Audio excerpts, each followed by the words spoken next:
Vamos começar esse curso e eu tenho certeza que vocês vão se encantar, ficar apaixonadas, apaixonados, vão dizer assim, caramba, por que eu não conheci isso antes? Meu nome é Viviane Abreu, eu sou da Academia de Neurovendas. Muitas pessoas ficam me perguntando como é que você consegue fazer a leitura do cliente, como é que você sabe o que ele está pensando. Foram muitos anos de estudo sobre perfil comportamental, um feeling também, presta atenção ali ao meu redor. Mas eu fiz um compilado disso tudo, juntei tudo e transformei numa aula muito bacana para vocês. Eu tenho certeza que vai mudar a vida profissional e pessoal de vocês, como mudou a minha, tá? Entender sobre perfil comportamental mudou a minha forma de me relacionar com a minha família, com meu marido, com meus filhos, com amigos, não me estressar com coisas desnecessárias. Não sei se vocês sabem, mas perfil comportamental é muito utilizado também em processo seletivo.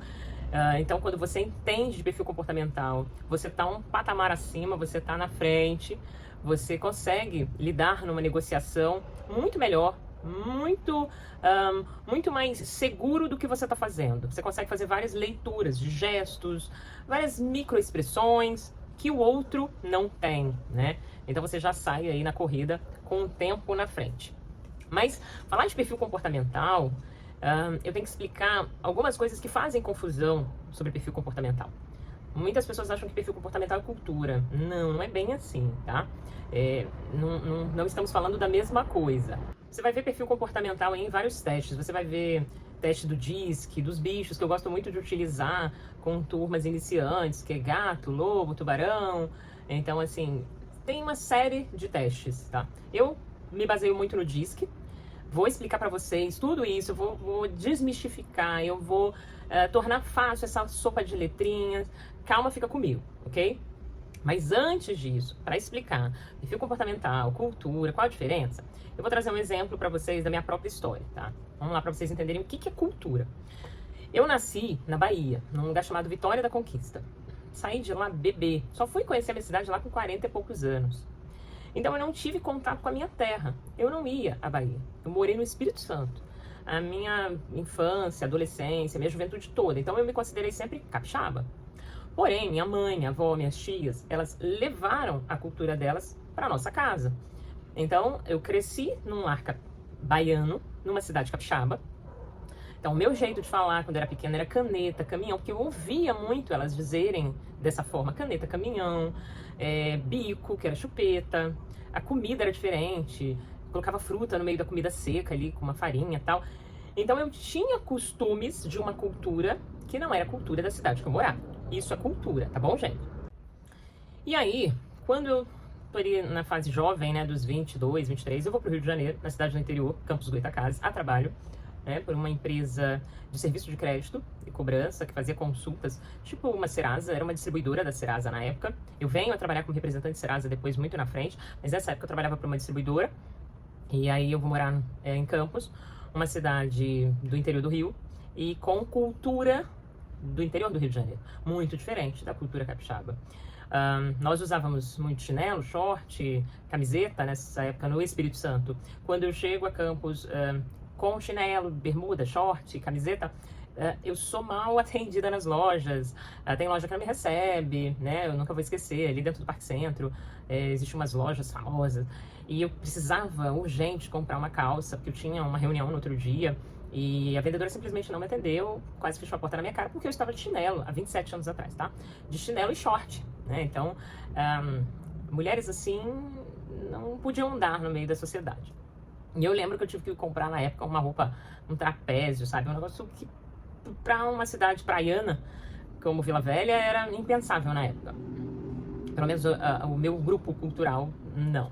Então, eu não me adaptei à cultura para entrar nela. Eu simplesmente fui com o meu jeito para lá e, com certeza, criei estranheza neles, como eles criaram estranheza em mim. Então, isso é cultura, ó, são choques culturais. A gente não tá falando ainda de comportamento, a gente tá falando de culturas, tá?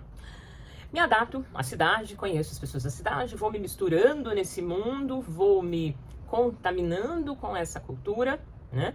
Ainda trazendo um pouco da minha essência, tem um pouco da mistura da Bahia, tem um pouco da mistura da capixaba, mas agora eu tenho uma mistura aí da Bahia, do Espírito Santo e um pouco da cultura do interior do Rio.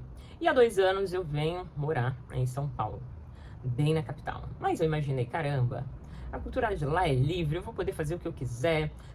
Realmente, é uma cultura de várias tribos. porém cheia de regras, cada tribo com suas culturas, cada tribo com suas regras. E é meu dever respeitar todas essas culturas, ok? Eu não posso tentar quebrar as culturas dos outros. Eu tenho que respeitar e eles respeitam as minhas. Porém, em alguns ambientes existem regras que eu devo cumprir, né? Eu estou tentando entrar no ambiente do outro. Então foi um choque cultural muito grande, ainda mais nessa região que eu vim morar aqui em São Paulo. É uma região um pouco mais nobre. Então, primeiro choque cultural. Chinelo de dedo. Eles chamam de chinelo de casa. Você não vê paulista, ou paulistano, eu ainda não decorei isso muito bem, de chinelo na rua, tá? Eles vão usar aquele rider, aquele chinelo que tem um transpassado em cima.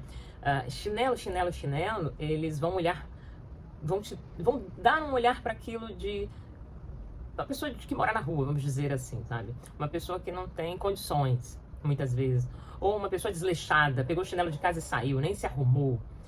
Eu ainda não sei muito bem o que transita na mente deles. Eu sei que não é comum, né? E uma vez dentro da sala, na faculdade, uma aluna disse, isso é chinelo de casa, e chinelo de você andar dentro de casa. Eu falei, caramba, a nossa cultura anda com isso em qualquer lugar, vai no restaurante e tal. Inclusive tem chinelo de mais de R$300, né? Sandálias de tiras, vamos dizer assim. Então, olha a diferença de culturas. E quando a gente não respeita a cultura do outro, levando em consideração que a nossa cidade recebe, né, toda hora pessoas de vários estados, vários países, quando eu não respeito a cultura do outro, eu posso estar quebrando várias partes do jogo da venda. Será que essa pessoa gosta de uma roupa mais cheia de estampas? Aqui em São Paulo isso não é comum. As pessoas aqui, a primeira coisa que eu tive que fazer é mudar, porque o pessoal aqui tem uma cartela de cores. Eu brinco sempre, o que é? Azul marinho, marrom, off-white, bege, sei lá, eles marrom, preto, então eles têm uma cartela de cor muito monocromática, que você não vê muita estampa, né? Quando a gente vê mais estampa, você está indo para uma área da periferia, vamos dizer, onde o pessoal é mais livre, mais solto, tem culturas mais fortes ali, vindo de outras regiões, que tem mais demanda, que atravessaram, tipo Rio, Bahia, tem mais estampados, né? Nessas regiões, não. Então, quando eu falo sobre isso, a gente precisa começar até a olhar pra gente. Qual que é a minha cultura?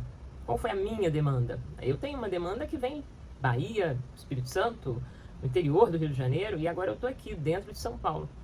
Eu tive que me adaptar a essa cultura. Quando eu chego em algum lugar para comprar, a minha cultura, ela tá dentro de mim. Ela ressalta, ela quer sair. Porém, para que eu me sinta segura nessa cidade, eu acabo comprando roupas que têm uma tendência de moda local. Isso é óbvio. Eu não vou usar mini saias, shortinhos aqui nessa região onde eu tô e o meio que eu convivo. Porque dependendo do meio, eu vou vestir outro tipo de roupa, né? Então, olha a importância da gente entender esse cliente. Entender o que ele faz, como ele vive, o que ele precisa, né? Qual a cultura que ele está inserido, qual meio ele está inserido. Então, isso tudo é muito, muito, muito, muito importante. Então, eu não faço uma leitura da pessoa, simplesmente bato o olho nela e falo, você gosta disso, sabe? Não, assim eu teria os números da Mega Sena, e não é assim. Eu preciso fazer perguntas para essa pessoa, eu preciso entender um pouco mais essa pessoa, tá? Quanto mais abertura eu tiver, mais entendimento sobre essa pessoa eu vou ter. Então, tá explicado para vocês o que é cultura, tá?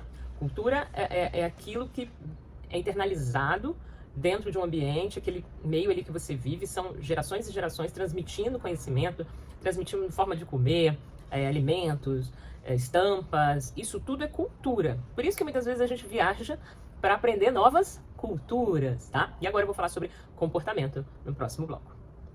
Vamos para comportamento. Comportamento já é uma ação, tá? Comportamento é o que ela vai falar, o que ela vai fazer.